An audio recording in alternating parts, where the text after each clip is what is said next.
All right, good evening. Thanks for joining us. This is the first virtual town hall for the HART proposed service modifications for the beginning of 2021. My name is Carson Chambers. I'm HART's Communications Director. I'm going to be guiding you through our town hall today. Thanks for being with us. Also with us is Justin Willits, our HART Senior Service Development Planner, and Justin is going to step in and explain the details of the proposal. So let's start here.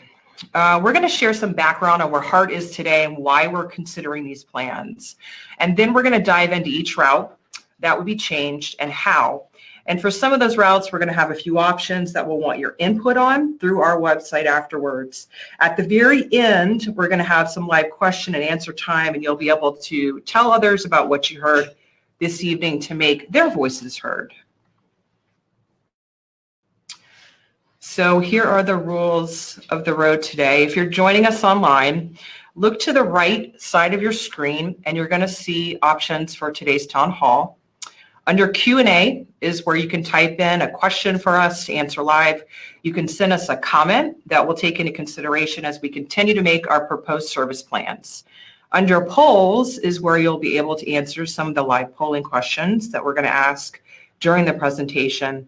And under handouts is where you can download copies of all the information we talk about tonight. If you didn't register, you'll be in anonymous mode and we'll only be able to watch the presentation. If you're joining us on the phone, you won't be able to interact with the polls, unfortunately, but feel free to write down your answers so you can join along.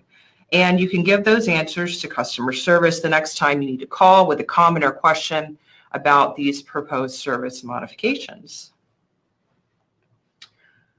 So let's try out our first poll. Here it is. Anytime a poll question like this pops up, simply click the poll section there on the right side of your screen and then click on the button to answer. So our first question is, how did you hear about today's virtual town hall? Did you find it on your website, our social media channels? Did a friend or organization tell you about it? Did you see our flyer on board a bus or at our customer service retail center? Did you hear about it from a HART staff person, or did you see the alert on our One Bus Away app? If there was another way you heard about it, you can just click other. If you guys will weigh in, that would be great.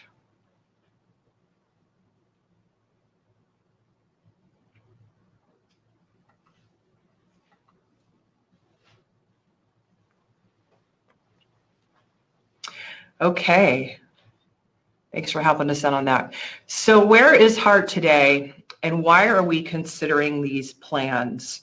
We're going to play a short minute video. It's going to give you a broad overview about these service modifications, which you will be able to watch later if you choose to on our official HART YouTube page.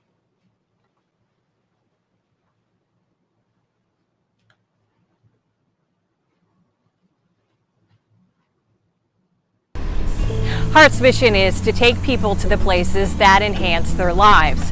As our community's needs change, we're always reviewing service to meet those needs. Planning is underway for proposed changes in the beginning of 2021, but we need your help. We want your thoughts, your opinions about how those proposed changes could best help you.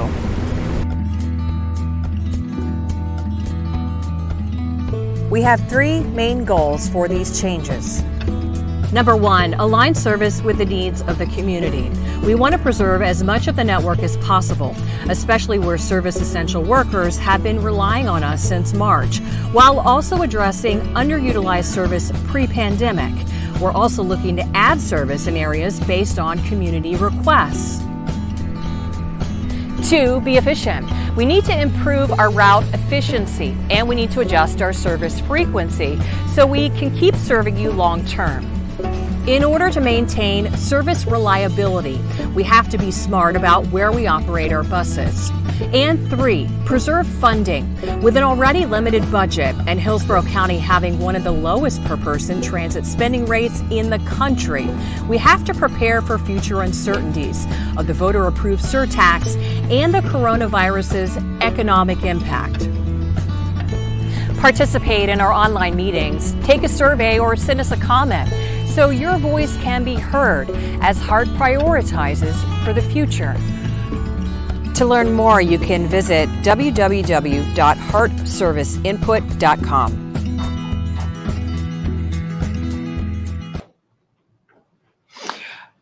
Okay, so as you heard in that video, our 3 goals for these changes are to, number 1, align demand with our service so it best matches up to community requests and essential workers. We looked at what routes were the most and least productive before the pandemic. Then we compared those to which routes were being used the most and the least since March. We want to preserve as much service coverage as possible that best serves the community's needs. Number 2, be efficient with our limited resources and continue to focus on safety. What we did is we looked back over the past 3 years of feedback received from the community on where they'd like to see service, along with feedback from our bus operators on how our routes could improve for them and our customers from an operational and safety perspective. We had our staff analyze the service area with consultant support to determine what HART does well and should continue, places that demand is increasing and where we could do more, and also where we need to make changes based on how the entire county has changed. And finally, number 3, preserve funding as we plan for how the economy is going to react during the pandemic. We also have the uncertainty of the voter-approved transportation surtax, and we still have a very underfunded budget that we faced for a long time. So here we are, our next poll question. We are curious why you ride HART. This is a multiple choice, so you can choose based on what types of trips you take. Do you ride HART to go to and from work, school, leisure, recreation, which would be fun and entertainment? Do you ride us to visit healthcare facilities? Do you do your errands on HART, like groceries and other appointments? And this would all be based on how you rode HART before the March COVID pandemic. We know some people are riding nowadays for different reasons, and some people have stopped riding altogether. We'll give you a moment here to answer.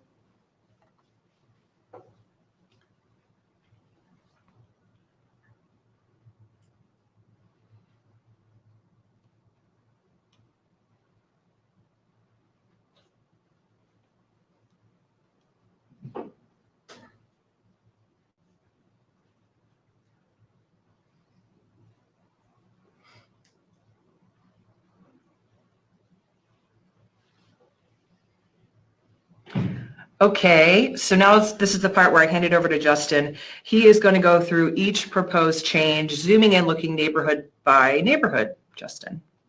Thanks, Carson.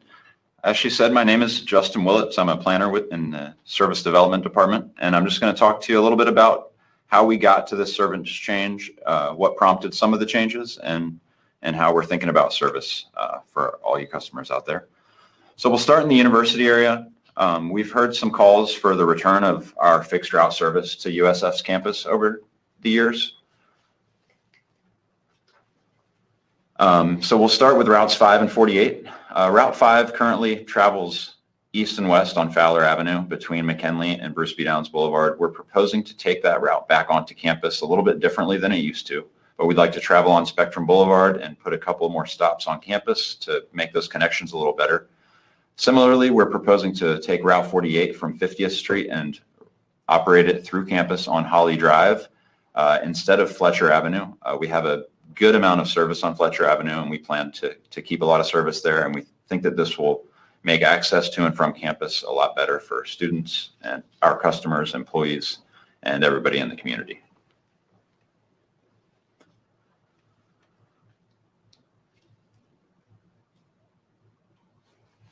The next change we'll be looking at is for Route 48 is extending that route to serve the communities north of Fletcher a little bit better.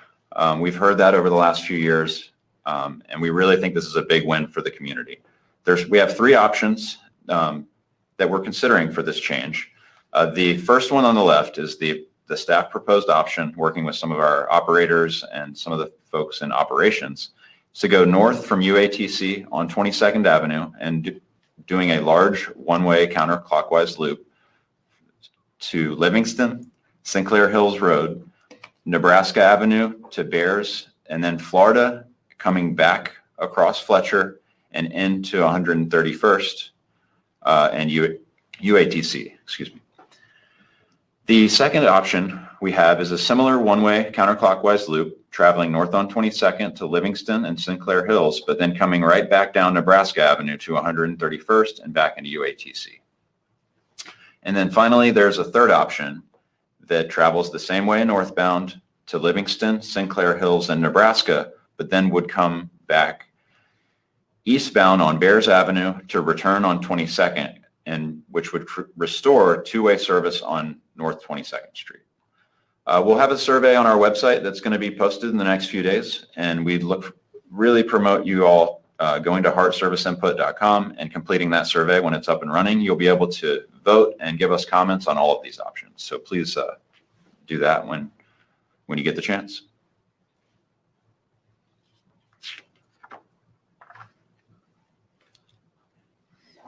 The next routes we'll be looking at are routes 42 and 45. Currently, Route 45 ends at the Yukon Transfer Center, and Route 42 travels from the Yukon Transfer Center to the UATC. What we're proposing is that Route 45 would complete the connection from that area up to UATC, and then Route 42 would be split off as a one-way loop.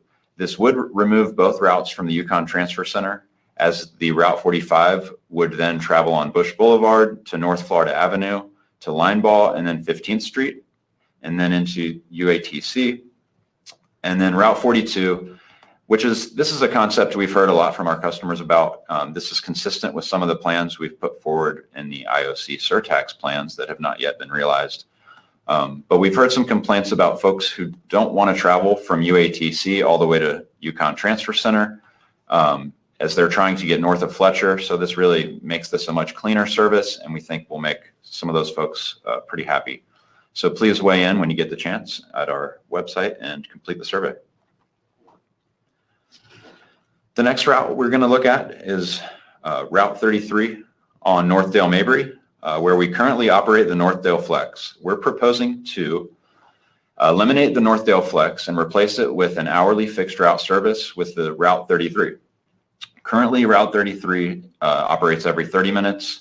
But as I mentioned earlier, there is quite a bit of service on Fletcher. Some of our most frequent service in the whole county operate on that corridor. So we feel like the extension of that route to the Northdale Mabry area is an improvement for the route, even though it's a reduction in frequency. So please weigh in when you get the chance and let us know how you feel about this modification. Now we'll look at one of our longer routes in the whole HART network. Route 275LX has been a connection from the Wesley Chapel Wiregrass Park and Ride down Bruce B. Downs through the University Area Transit Center, on Fowler to downtown and Marion Transit Center, and on to the airport. This route is very long and requires a lot of resources to operate.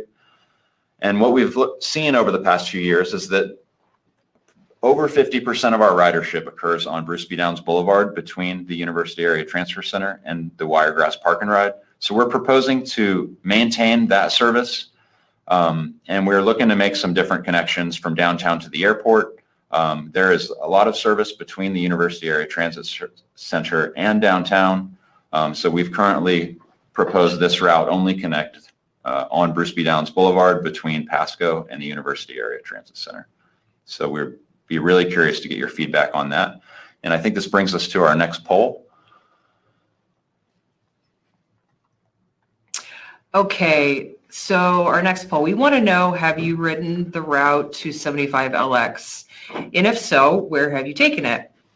The first section is between the Wiregrass Park and Ride in New Tampa and the University Area Transit Center. The second section is between the University Area Transit Center and MTC, or the Marion Transit Center in downtown Tampa. And the third section is between downtown Tampa and Tampa International Airport. Take a moment here. We're going to pause and let you guys answer.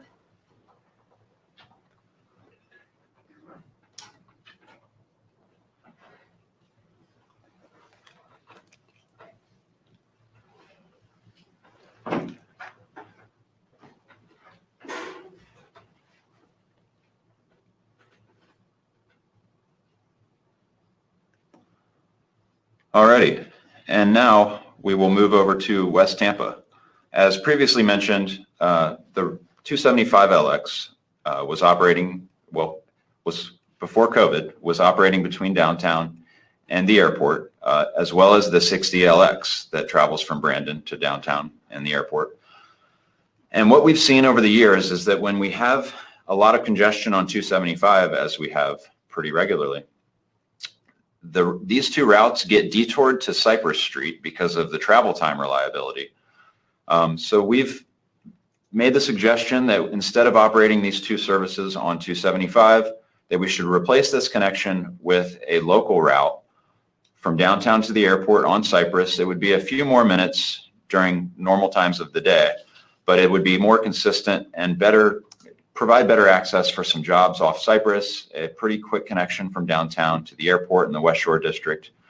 And we really feel like this is a major improvement, especially considering a lot of the development that's occurring in the West Shore area along this corridor. So we look forward to hearing some feedback on this proposal. And with that, we will move on to another route in West Tampa. Currently, the recommendation is to take Route 7 and travel from the North Boulevard and Main Street intersection, east and west on Main Street, to get to Howard and Armenia Avenues, to then travel north and south to Dr. Martin Luther King Jr. Boulevard. The West Tampa redevelopment area has been coming to life over the last few years, and we know that this connection can be really great for not only West Tampa, but the new residents moving into that area. So we really look forward to your feedback on this modification.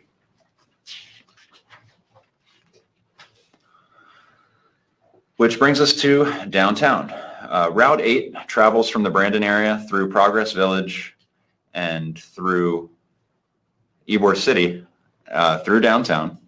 And as you see here, the existing Route 8 is pretty duplicative with the streetcar service, which is free and will be for at least another year. So we're proposing, for a number of reasons, but not only because it's duplicative with the streetcar, but because it's constantly being detoured through Ybor City. 7th Avenue, as we all know, has events frequently. And what you see on the proposal here is a route that basically formalizes the detour that we experience frequently with this route. So we would be coming to 4th Avenue from the 21st and 22nd Street corridors, and then coming down Channelside Drive and coming in on Jackson and Kennedy Boulevard, and avoiding some of the construction we've also seen in the Water Street district, which has also caused some delays and detours regularly. So please let us know how you feel about this recommendation. So one of the big improvements we're making with this plan is how we connect to the airport and beyond the airport with these two routes. Route 30 and Route 35 used to be one continuous route, but we're part of a package of changes that have been modified over the years, and we've heard a lot from the West Shore community and West Shore workers that having a one-seat ride from Northwest Transfer Center is very important. So they don't have to transfer at the airport, and so that if there is traffic congestion, that the connection between these two routes is not so essential for their trip, which could delay them by 30 minutes or an hour, depending on the day of the week. By recombining these routes, we've removed the need to transfer and really improved the service. And additionally, this now provides a connection to the Social Security office from both the Northwest Transfer Center and the Marion Transit Center. So please let us know how you feel about this proposal. And here's one of the biggest improvements I think we've put in this plan as it is currently conceptualized. The Route 38 currently travels from Net Park Transfer Center to Hillsborough Avenue, Orient Road, and Martin Luther King Jr. Boulevard to the Mango Walmart. And we've been hearing calls for years to expand service in the area, but also to travel along Parsons Avenue. So we're proposing to extend Route 38 beyond the Mango Walmart to the Parsons Avenue corridor, down to Oakfield Drive and the Brandon Mall, and of course, very importantly, the Brandon Regional Hospital. So we really think the community is going to be happy with this change, so let us know how you feel about it. And now moving on to South Tampa. One of the issues we've had with Route 14 is that it doesn't really have a true end of the line in South Tampa. So we're proposing to extend it south, and we've got a couple of different options for you all to weigh in on how to do that. We're proposing to extend it south on Howard Avenue to get down to Bayshore, and then to take the east-west route on Bay to Bay. And then from there, we've got a couple of options. We could either go Bay to Bay all the way to Dale Mabry and then go into Britton Plaza Transfer Center, or we could take McDill south to Euclid to then get into the Britton Plaza Transfer Center. Option one is the preferred route by staff, but we're really hoping the community weighs in and lets us know what they'd like to see. Some of the additional changes that we're proposing are associated with our frequent service network. Currently, we operate 15-minute weekday service on routes 1, 6, 34, and 400. The corridors for those routes are Florida Avenue, 56th Street in Florabraska, Hillsborough Avenue, and Nebraska Avenue. We put a lot of resources into these routes, and they carry almost 50% of our daily ridership, pre-coronavirus ridership, that is. So we're proposing to reduce the frequency of service from 15 to 20 minutes, which would be somewhat of an inconvenience for our customers, but would save a lot of resources and help us preserve coverage elsewhere in the city and county. So that's one of the big recommendations of this study, so we definitely want to get some feedback on that. Some of these other modifications that we have in here are reducing the frequency on Route 46 on Brandon Boulevard. Ridership has not really increased as we were hoping when we reduced the frequency from 60 to 30. Some other routes that we're proposing to be eliminated are the 20X. There's 2 morning and 2 evening trips from Pasco. It's a very expensive route to operate, a lot of wasted time to the beginning and the ends of the routes across the county. Similarly, we're looking to trim some of the trips off of the 24LX from 5 to 3 in the morning and evening. We're going to make some modifications to the 25LX so that it's more appropriately staggered between the trips of the 360LX, and that way there's a little better coverage and predictability in about 30-minute headways. So that means a trip every 30 minutes during the morning and evening rush hours to get to and from the Fishhawk and Brandon area. I'm sorry, the Bloomingdale and Brandon area. And then some of the other modifications we're looking to make are eliminating several flex routes and the South County Shopper. The South County Shopper is a Tuesday, Thursday only service in South County that has not seen great ridership. The South Tampa Flex would be partially replaced with the services on Cypress and the Route 14 extension on either McDill or Bay to Bay. And there currently is not a true replacement for the South County and Town and Country Flex services. So please weigh in on those. We really want to get your feedback and know if we should be prioritizing keeping those services. So in summary, this plan proposes to do minor routing adjustments on a handful of routes, add service to the network in areas requested by the community, reduce some frequencies on our core routes, and remove some routes due to low ridership. Our next steps, now that we've gone through our proposal, I'll let Carson take it back over. Okay, thank you. So as we've mentioned several times, first, complete our online survey. That is going to be the most direct way to get your input in there about the proposed changes that we just discussed and the route options that you prefer. The survey can be found on our main webpage at heartserviceinput.com. And we really would like to know what you are thinking, and we want you to be represented. Secondly, we will be having other virtual town halls, some socially distanced in-person events at transit centers. So please go back, tell your neighbors, your coworkers, your fellow riders, your community organizations. We can reach as many people as possible so they have the opportunity to tell us what they think. And if you need more information, or perhaps you think of something later, you want to give us your comment on something else, you can do so at that main webpage. Again, that is heartserviceinput.com. We also are going to post the recording of today's town hall to watch it again. You can also share that with others if you like. And over the next month, we'll be analyzing these options and your initial feedback. We will continue to get input on the final proposal of changes through the beginning of October, which is going to go really fast. And if our board of directors approves these changes in November, they would go into effect sometime in January or February of next year. So during this time, we asked for your questions, and now some of those questions are coming in. We'd love to answer them. Justin and I are going to jump in here. So the first question we have, why are the service changes happening and where do they come from? Sure. So we do around 3 markups every year where we make tweaks to service. Usually they're schedule adjustments. We also continually take feedback from riders, operators in the community about our service. So along with the challenges we discussed at the beginning, we have to make sure that we're serving the whole county based on changes in population, employment, ridership, and traffic that are constantly changing. But we're really trying to address our long-term financial sustainability in a time of a lot of uncertainty based on the funding of our agency. Okay. The next question, how can we support a particular service change, and will a comment on this webinar count? Absolutely. We're documenting all the comments carefully. And all the comments you send right now are going to go into a full report that we'll use to make our final decisions and present to the HART Board of Directors. Anyone can also submit comments by the service development email on the HART Service Input webpage, or by sending a letter, or by calling customer service. They'll all be valued equally, no matter how you send them in. Okay, which is great news. This is an interesting one. Will I still be able to use HART Plus? HART Plus will still continue to provide service within 3/4 of a mile of fixed route bus system.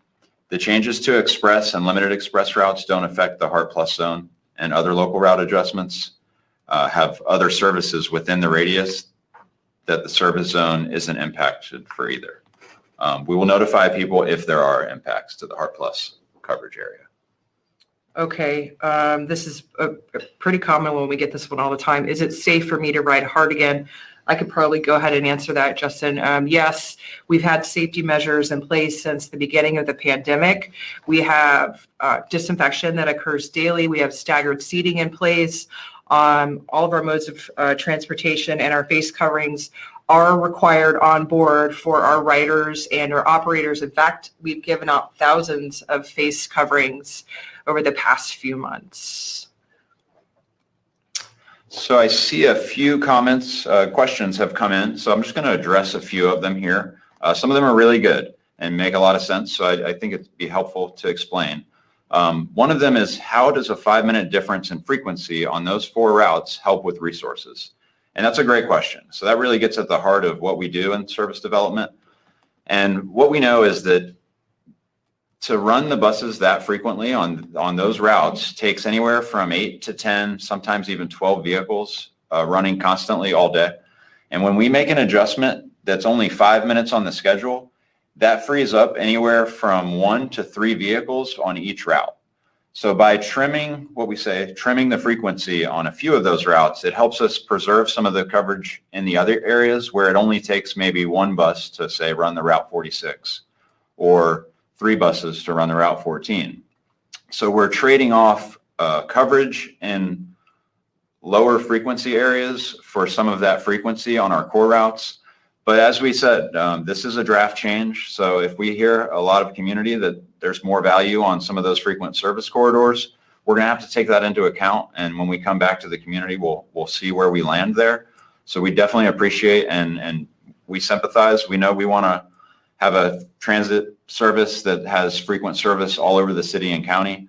We're just balancing a lot of needs right now, and that seems one of the fairest ways to balance our service throughout our area. But it's a great question. I see here there's a question, what is the status of the BRT? We actually have a board workshop Wednesday morning, so I'd encourage you all to tune into that. We're going to be talking about exactly what the status is and how we're going to move forward to try to refine that a little bit more and get some more premium type transit service out on the street for you folks. So please tune in later and or tune in Wednesday and we'll be talking about that. It'll also be on the agenda for an upcoming board meeting in September.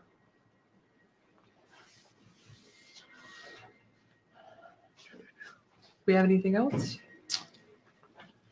That might be it, huh? Okay. So we appreciate you spending your time with us today. Thank you so much, Justin. It's been great seeing these comments come through live. Remember to go and take the online survey. Do we have one more question? Just another comment on here about service in South County, specifically Highway 301, Big Bend Road, and St. Joseph's Hospital South in the VA clinic. We know that we've got to get some more service out there, so that's something we're actively looking at. Historically, the service that was on Highway 301 did not do very well. Some of the issues out there are with the way the neighborhoods connect to the main corridor. It's a lot of travel time, whether it be by foot or by bike, to get out to that corridor. So we think that is partly to do with why the service has not been super successful. But we're continually looking at ways to better serve South County, and we'll definitely look a little harder at that before we come back to the public. Great. We're sort of taking these off the cuff as they come in, so we appreciate that. Our last question for you to answer before you leave, was this virtual town hall helpful to you? We hope it was, but we want you to be honest. We hope we've been able to share some new information clearly and answer the questions that you have posed. So here's our multiple choice question. We're going to leave it up there for a few moments here so you can weigh in. And once we finish that, we want to thank you. And we'll be doing this again, also for Spanish language speakers coming up here. And we hope you have a great evening.